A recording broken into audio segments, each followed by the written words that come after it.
Kasuhan po kayo ng DILG. Itanggal nyo ka ulit. Hindi na ba nila? Alay ako buhay ko, kuya! Pakausap ko niya rin ito. Tag mo muna! Eh sabi mo, takatago ako. Tolpo. Pakikatag pa namin sa takmo mo. Pakitanggal na po. Tingnan na lang natin muna sa presidente mo tao. Yes.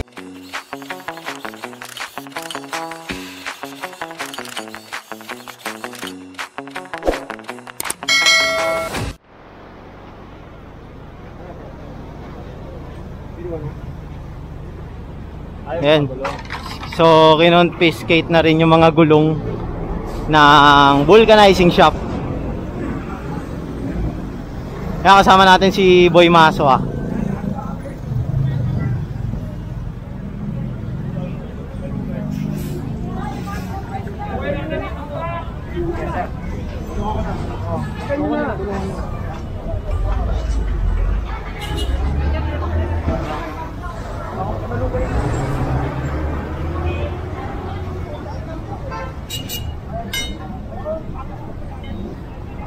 Kanino ba itong ano na to? Ayo? Ayun ang talyer to. Kanino? Kanya, sabihin mo na, huwag mo maglalabas dito sa bangketa ha. Oo, huwag na lang ilabas ha. Kasi kung kayo lalabas yung uli yan, kukunin mo uli yan. Tama. Ayan yung awang parek lang yan. Gawin nyo lang pakaran. Tama nyo lang na uli ha. Ano ba to? Sale? Sino rin yan? Yung mga nakasampay. Oo nga, ito. Huwag dito sa kalsada. Pero huwag dito. Andito kami, hindi namin paalis yan. Gusto mo, pakukuha ko na lang. Tanggalin mo na. Tanggalin na. Mamaya konti pa. O sige, kung isuko ka tao. Aalis ko na ngayon. Sinabi ko ngayon. Okay na mag-aalis. Kala ko, kanilog ako. Basti ko.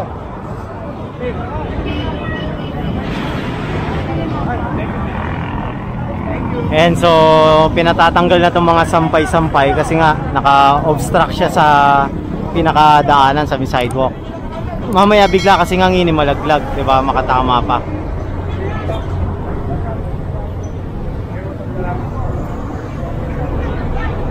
So yung mga gulong na naabutan natin dito, isinakay na yun sa truck. Ayan o. Ayan, sinakay na sa truck. Mga gulong. Tayo. Tignan natin sa kabila.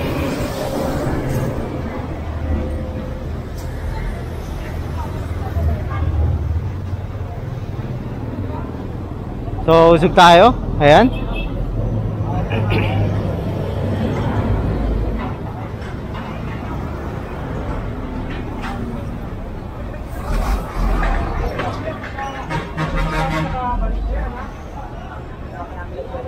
Pagka umikot kami, nandiyan pa rin yan. Sorry na ha. Boss yung gate.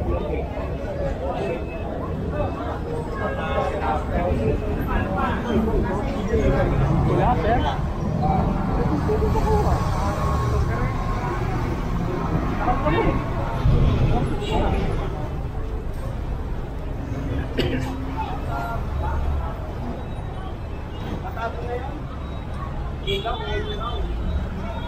Yung ano? Ay, goma. Gulong? Oo. Okay, tapos sa arte ng sa Pier 18 ang dala niyan. Ayan, sa Pier 18. Doon po kasi nagtatapon talaga sa mga barge na lumalapag dito sa Pier 18. Ayan, so diretso tayo.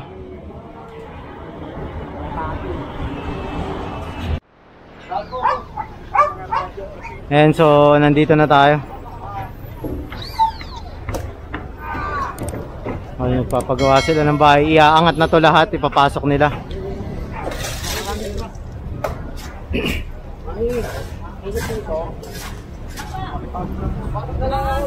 Yung motor po, pakikatag pa namin sa takmo mo. Pakitanggal na po. Patawag po yung plakan. Uy.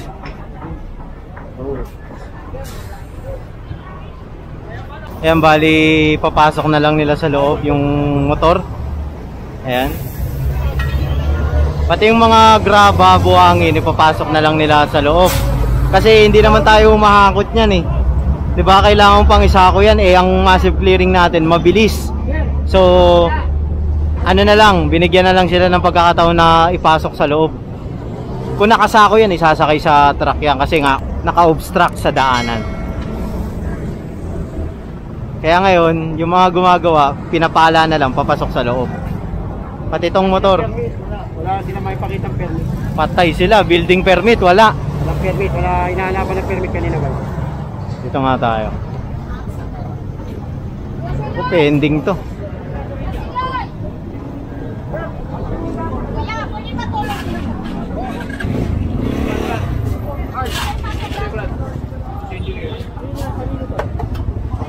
Baka muna kausapin ka. Baka muna, di ka naman huli.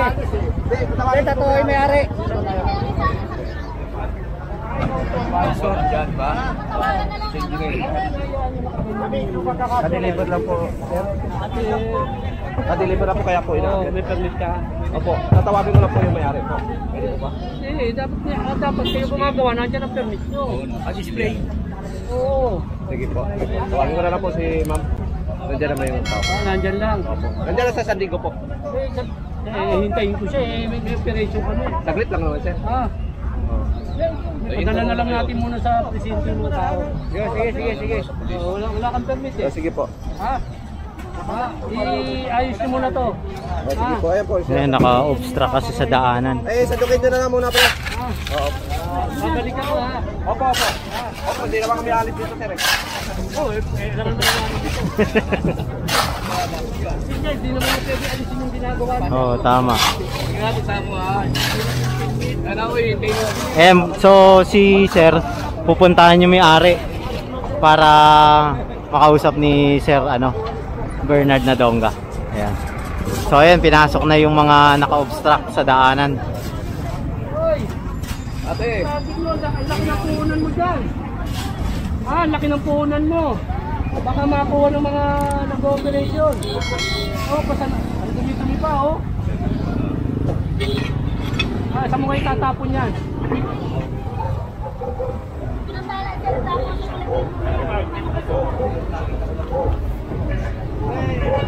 Hindi, saan ba talaga pwesto mo? Saan nga pwesto mo? Dito ko lang sa kalsada?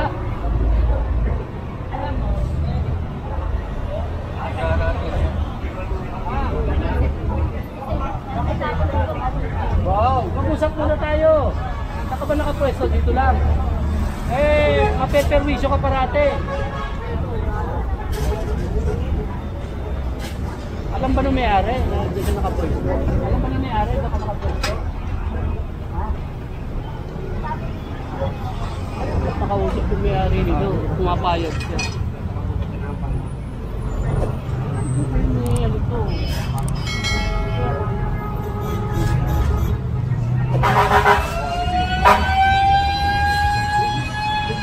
And so advance tayo dito. Wala akong makadaan, hinaharang nyo. Tinanggal yung kao rito, dito nyo naman nilagay, wala rin madaanan. MTPB! Ayan. Ayan, so advance tayo. Nandito na rin po si Engineer Bolanon. Ayan, sa demolition. Saan tayo kaibigan? Hindi papakusin pa sila.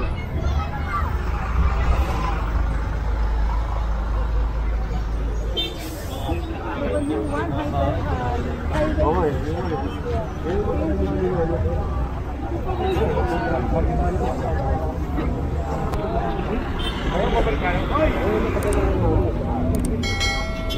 Baka matakay kayo, bawal sa pagsadama ng pagtambay.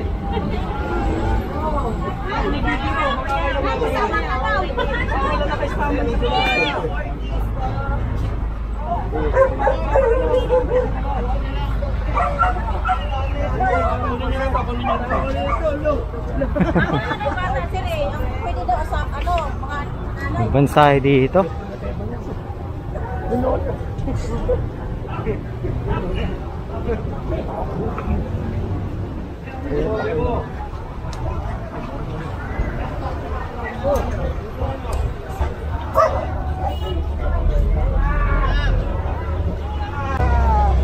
Barangay 44 Zone 3 District 1 Manila. Na-clear na namin. Pag yan po, meron na naman mga nakano dyan, makakasuhan po kayo ng DILG, ha? Kaya kailangan i-maintain nyo po, Che. Bawal. Bawal. Bawal po yun. Bawal sa inyo. Ha? Okay?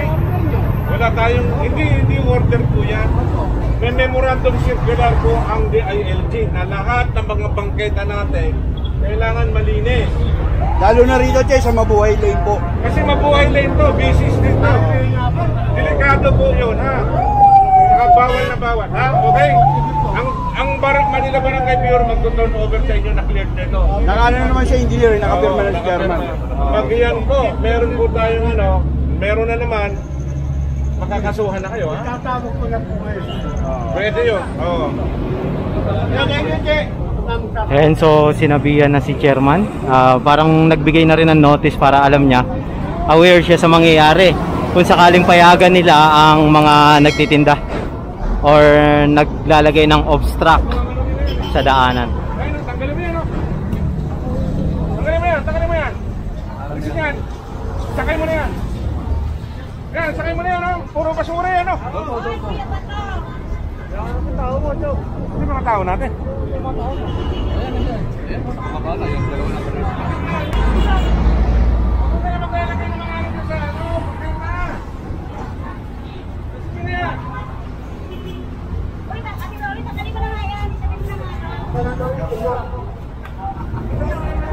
Ayan, so dito tayo, advance tayo.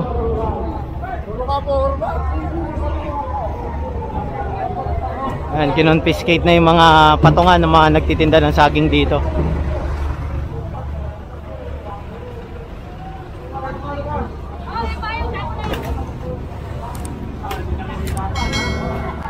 Ala, yung upuan ko, kuya!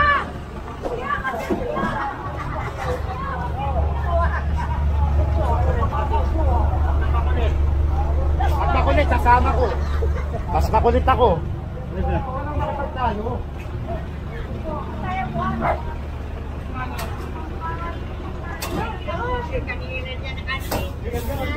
Ayan, so malinis na rin tong area na to ng corner Road 10 Moriones.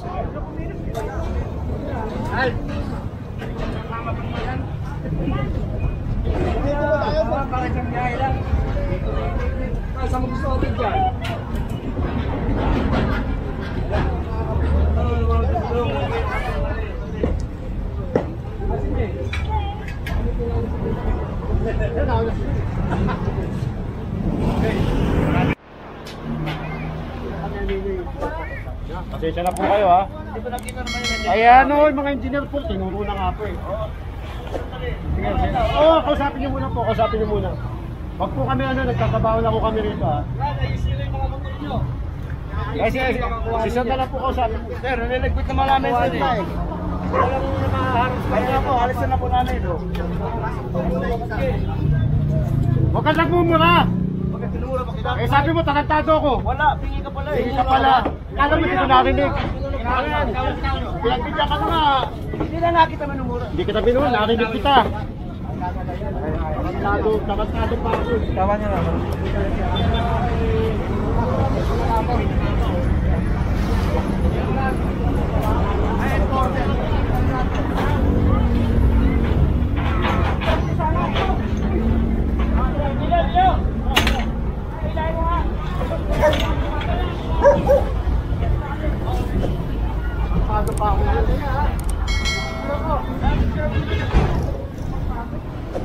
Ayan, so ongoing pa rin yung ating pagkakandak ng massive clearing operation dito sa kahabaan ng Road 10. Ayan.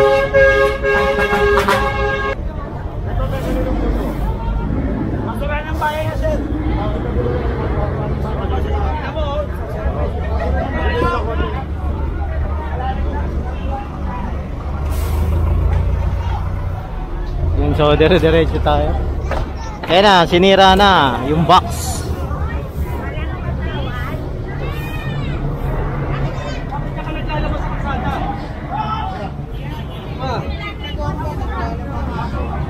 Kapit na yan!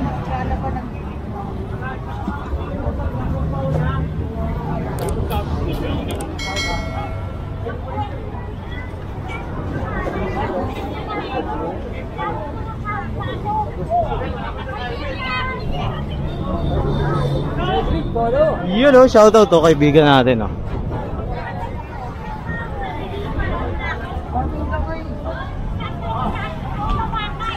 Ayan, diretso tayo dito.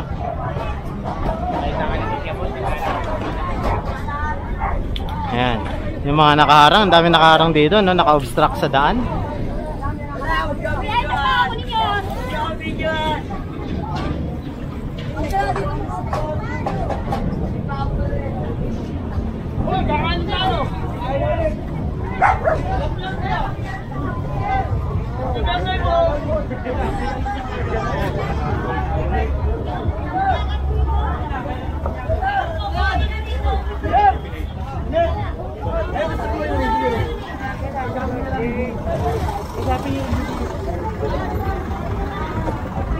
Ayan, so diretso tayo dito.